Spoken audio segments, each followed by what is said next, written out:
दृष्टीने काही निर्णय घेतले असेल तर कदाचित तो निर्णय घेतलेला असेल, परंतु तरी सुद्धा जे मोर्चेकर्ते नक्की मी त्यांच्याशी स्वतः बोलून घेईन. मध्ये जो आज मोर्चा निघाला म्हणजे काही राजकीय पक्ष देखील सहभागी झाले, त्यांच्याकडे काही राजकारण देखील करण्याचा प्रयत्न झाला. विशेषतः मंत्री परिवहन मंत्री प्रताप सरनाईक गेले असं त्यांच्या विषयी बॉटल देखील फेकण्याचा प्रयत्न केला. ठाकरे गटाचे कार्यकर्ते काही ठिकाणी आक्रमक झाले.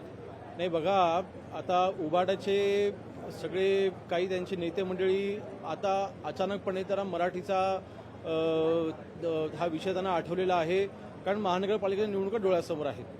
आपण देखील पाहिले, महाराष्ट्राने पाहिलं, आता महाराष्ट्राला सत्य देखील कळलेलं आहे.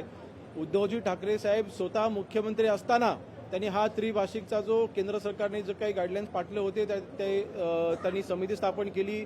त्या समितीचा अहवाल हा उद्धवजी साहेबांनी स्वतः स्वीकारलेला आहे.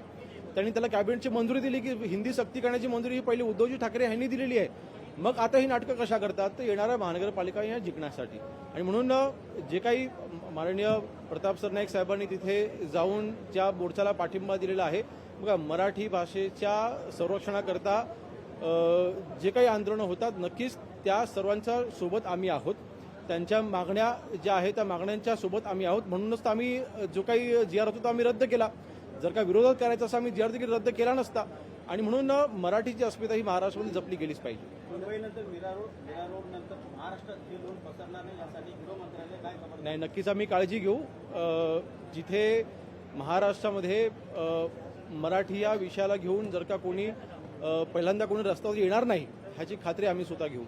परंतु जर का कोणाला तिथे अशा पद्धतीची कारवाई करण्याची कोणाची जर का तिथे मनशा असेल तर नक्की त्याच्यासोबत आम्ही सलोख्याने आम्ही चर्चा करू.